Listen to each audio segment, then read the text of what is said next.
Sir నమస్కారం sir. నమస్తే sir Allu Arjun గారు, చిరంజీవి గారు, నాగబాబు గారు అండ్ పవన్ కళ్యాణ్ గారు వీళ్ళ కాళ్ళు కడిగి ఆ నెత్తి మీద నీళ్లు పోసుకుంటే తప్పితే పుష్ప 2 సినిమాని మేము రిలీజ్ చేయనివ్వం అని చెప్పేసి చలమల శెట్టి రమేష్ జనసేన నేత ఒక కామెంట్ చేశాడు సార్. ఈ మధ్య కాలంలో మనం చూస్తున్నాం వరుసగా జనసేన నేతలందరూ కూడా అల్లు అర్జున్ గారి పైన దాడైతే చేస్తున్నారు. మన బొలిశెట్టి శ్రీనివాస్ గారు, ఈ రోజు చలమల శెట్టి రమేష్ గారు. అంటే ఎందుకు ఈ విధంగా శ్రీనివాస్ యూటర్న్ తీసుకున్నాడుగా అంటున్నాయి. అవును, అది ఆయన చేసిన మాటలు కౌంటర్ ఇచ్చాను అన్నట్టుగా మాట్లాడారు. ఇంకోసారి మాట్లాడితే కౌంటర్ ఇస్తానని అంటున్నాడు. తప్ప మాట్లాడను అన్నాడు. అలాగే ఇంకొక కీలకమైన మాట చెప్పాడు అతను. ఏంటంటే అల్లు అర్జున్ తో నాకు పర్సనల్ గా ఏ రకమైనటువంటి విభేదాలు లేవు అని కూడా చెప్పాడు. అది కీలకం ఆ ప్రకటనలో. అంటే పైనుంచి ఏదో ఒక అక్షింతలు పడిన పరిస్థితి అయితే కనిపిస్తోంది. ఓకే, ఈ విషయంలో మరీ ఓవర్ గా స్పందించకండి అని. జనసేన పార్టీకి సంబంధం లేని గొడవ. జనసేన దీనిలో ఇన్వాల్వ్ అయితే అది ఇబ్బందికరమే. ఇప్పుడు జనసేన ఇన్వాల్వ్ అవటం మొదలైన తర్వాత వైసీపీ అల్లు అర్జున్ ని ఓన్ చేసుకోవడం మొదలుపెట్టింది. అల్లు అర్జున్ కోసం ఏం చేయడానికైనా మేము సిద్ధమే అని మాట్లాడుతున్నారు. నాగబాబు క్షమాపణ చెప్పాలంటున్నారు. నాగబాబు అల్లు అర్జున్ కి క్షమాపణ చెప్పాలని వైసీపీ డిమాండ్ చేస్తోంది. ఇది ఒక కీలకమైన పరిణామం. అందుకని ఇక్కడ ఇద్దరు కనిపిస్తారు, అల్లు అర్జున్, ఎన్టీఆర్. వీళ్ళిద్దరిని ఓన్ చేసుకునే ప్రయత్నం వైసీపీ చేస్తోంది. ఎన్టీఆర్ మీద దుప్పటేసే ప్రయత్నం చాలా చేశారు వాళ్ళు. ఆయన అటు కాకుండా ఇటు కాకుండా అలా తనదైన లౌక్యాన్ని ప్రదర్శిస్తూ కథ నడుపుతున్నాడు. అతనికంటే డిఫరెంట్ పొజిషన్ అర్జున్ది. సో ఇప్పుడు అల్లు అర్జున్ మీద దుప్పటేసే ప్రయత్నం వైసీపీ చేస్తోంది. దీన్ని గుర్తించాలి వాళ్ళు. ఆల్రెడీ గుర్తించారు. అందుకని అంటే అరవింద్ గారు ఉండగా జరగదు అది ఎలాగూ. కాకపోతే ఒక జాగ్రత్త, ఒక కేర్ తీసుకునే ప్రయత్నం.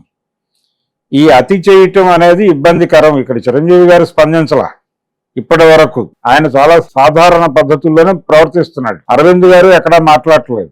వాళ్ళ మధ్యలో గ్యాప్స్ ఉన్నాయని అనుకోని అక్కర్లేదు. అయితే ఎవరి వ్యాపారాలు వారివి, ఎవరి వ్యవహారాలు వారివి అనేది అంగీకరించాలి ఎవరైనా. అల్లు అనేది ఒక బ్రాండ్ అని ఎవరైనా అంగీకరించి తీరాలి. ఎందుకంటే చిరంజీవి గారు ఇండస్ట్రీకి వచ్చేసరికి వాళ్ళకి 5 శతదినోత్సవ చిత్రాలు ఉన్నాయనే విషయాన్ని గుర్తించాలి.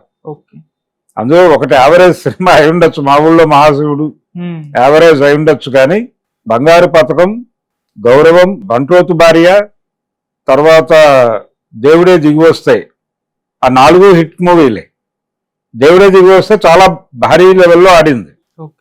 అలా మా ఊళ్ళో మహాశివుడు కూడా అబోవ్ యావరేజ్ సినిమాని, దాని మీద పెట్టిన పెట్టుబడికి మంచి లాభాలు తెచ్చిన సినిమాని. చిరంజీవి గారు ఎంటర్ అయ్యే నాటికి వాళ్ళ కండిషన్ అది. అల్లు రాలంగ గారు చాలా పెద్ద స్టార్ అప్పటికి, గుర్తింపు పొందినటువంటి నటుడు ఆయన. ఆయన హీరో కాకపోవచ్చు గాక, ఒక క్యారెక్టర్ ఆర్టిస్ట్ గా, కమెడియన్ గా ఆయనకు ఒక ఇమేజ్ ఉంది. సో ఆ ఇమేజ్ మీద బిల్డ్ అయినటువంటి జీవితాలు వాళ్ళు, అరవింద్వి, అర్జున్ది. వాళ్ళని చిరంజీవి గారి క్యాంపులో ఎలా వేస్తారు? అది తప్పు కదా. అలా కోరుకోవటం కూడా తప్పే. అతను ఇండివిజువల్ హీరోగా ఉండి అతనికి ఇవ్వాల్సిన గౌరవం అతనికి ఇస్తే అతను కూడా వీళ్ళకి ఇవ్వాల్సిన గౌరవం ఇస్తాడు. అలా ఒక మ్యూచువల్ అండర్స్టాండింగ్ మీద కథ నడపాలి. ఇప్పుడు ఆ రోజున కూడా ఎందుకన్నాడు ఆ మాట అతను? పవర్ స్టార్ అని వీళ్ళు అరిచినప్పుడు సరైనోడు ఈవెంట్ లో పవన్ కళ్యాణ్ గురించి మాట్లాడమనే నినాదాలు ఇచ్చినప్పుడు మాట్లాడని బ్రదర్ అని ఎందుకు అనాల్సి వచ్చిందంటే, అంతకు ముందు కూడా ఒకసారి ఈ గొడవ జరిగినప్పుడు అల్లు అర్జున్ అభిమానులు వెళ్ళి ఏమిటి ఈ గొడవ, దీన్ని మనం నివారించలేమా అని అర్జున్తో నేరుగా సంప్రదింపులు జరిపినటువంటి సందర్భం ఒకటి జరిగింది. అందుకని ఆయన మాట అన్నాడు ఆ రోజు.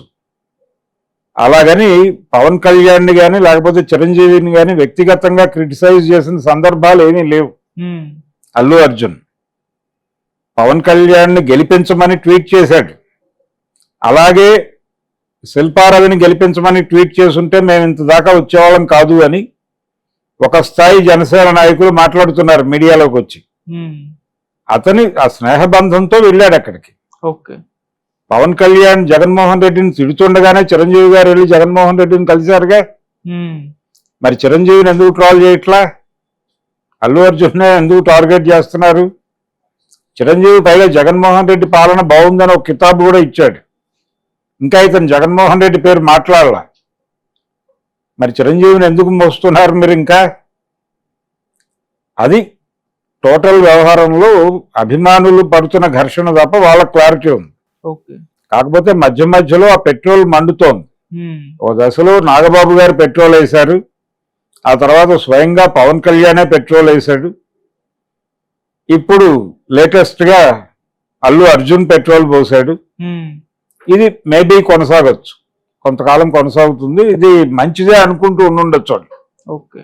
పుష్ప ప్రమోషనల్ యాక్టివిటీలో భాగంగా అని కూడా అనుకుంటూ ఉండుండొచ్చు. సినిమా రిలీజ్ అయిన తర్వాత, అంటే ఎలాగో ఇంకా తక్కువ రోజులే ఉంది, 100 రోజులు ఉంది గట్టిగా పుష్ప రిలీజ్కి. ఓకే. ఈ 100 రోజుల్లో దీనికి సంబంధించిన డ్రామా నడిపిస్తూనే రిలీజ్కి వెళ్ళిపోతారు. వీళ్ళు రిలీజ్ కానివ్వము అనటము, ఇదంతా వివాదం మంచిదే కదా సినిమాకి, ప్రమోషన్కి ఉపయోగపడే అంశం. కాబట్టి వీళ్ళు సినిమాని ఆపేస్తాము, ఆడనివ్వం, థియేటర్ల మీద దాడులు చేస్తాం అంటే వీళ్ళకే నష్టం. ఆ నష్టాన్ని గుర్తిరిగి ముందే ఆపేస్తుందా జనసేన, లేకపోతే వివాదం కొనసాగినా మంచిదే ఆగిపోయినా మంచిదే అన్నట్టుగా ఉన్నారు వాళ్ళు. ఇప్పుడు టోటల్ గేమ్ అంతా జనసేన దగ్గర ఉంది, మెగా కాంపౌండ్ లో కేంద్రీకృతమై ఉంది. వాళ్ళకేం సంబంధం లేదు, వాళ్ళకి జరిగినా మంచిదే జరగకపోయినా మంచిదే. ఓకే. సో ఇప్పుడు ఎలా వెళ్ళాలి అనేది నిర్ణయించుకోవాల్సింది మెగా కాంపౌండ్. మెగా కాంపౌండ్ లో చిరంజీవి గారు వేలు పెట్టడం, ఆయన లౌక్యంలో ఆయన ఉంటాడు. సో వీళ్ళు ఇప్పుడు ఇమ్మీడియట్ గా తగ్గటం మంచిది, తగ్గి వదిలేసి వాళ్ళేదో వాళ్ళు అనుకోవడం మంచిది. ఎప్పుడైతే వీళ్ళు మావాడు అనుకున్నవాడు మావాడు కాడు ఈ పద్ధతిలో ట్వీట్ చేశాడు నాగబాబు, వాళ్ళు ఒక అడుగు ముందుకేసి అసలు అల్లు రాలంగే లేకపోతే నాగబాబు ఎక్కడో సైకిల్ షాప్ లో పంచర్లు వేసుకునేవాడు అని మాట్లాడారు. తప్పే. అల్లు రాలంగే మీద ఆధారపడి చిరంజీవి ఎదగలేదు. చిరంజీవి మెగాస్టార్ అవటం వెనకాల కొంత అల్లు అరవింద్ గారి వ్యూహరచన ఉంటే ఉండొచ్చు, అంతవరకే. మిగిలిందంతా ఆయన మెగాస్టార్ అవటము, నెంబర్ 1 to 10 ఉండగలగటము అనేది తన కెపాసిటీ మీద జరిగింది. అలాగే ఇప్పుడు అల్లు అర్జున్ కూడా చిరంజీవి వలన స్టార్ అవ్వలేదు. ఈ స్టైలిష్ స్టార్ అనేటువంటి మాట రావడానికి ముందు గంగోత్రి టైంలో అర్జున్కి పెట్టడం కోసం కొన్ని పత్రికలు ప్రయత్నించినాయి. అప్పుడు అరవింద్ గారు ఫోన్లు చేసి చెప్పాడు అది వాడకండి అని. అది వాడకండి అని అరవింద్ గారు ఫోన్లు చేసి చెప్పిన విషయం తెలుసు నాకు. ఎందుకు వాడద్దు అన్నాడు, త్వరలో రామ్ చరణ్ ప్రవేశం ఉంటుంది, ఇది అక్కడ వాడితే యాప్టు, ఇతనికి పెట్టద్దు అని చెప్పాడు ఆయన. అందుకని ఈ లెవెల్ జాగ్రత్తలు వాళ్ళు మొదటి నుంచి తీసుకుంటున్నారు. ఇప్పుడు కూడా ఆ జాగ్రత్తలు తీసుకోగలిగితే వీళ్ళకే మంచిది, తీసుకోకుండా దూకుడుగా వ్యవహరించినా వాళ్ళకే మంచిది. అది. సో మెగా కుటుంబం లేకపోతే మెగా అభిమానులు వాళ్ళే బదనాం అవుతారు ఈ ఎపిసోడ్లో. అల్లు ఫ్యామిలీకి కానీ అల్లు అర్జున్ అభిమానులకు కానీ అల్లు అర్జున్కి పర్సనల్ గా కానీ జరిగే లాస్ అయితే ఏమి ఉండదు.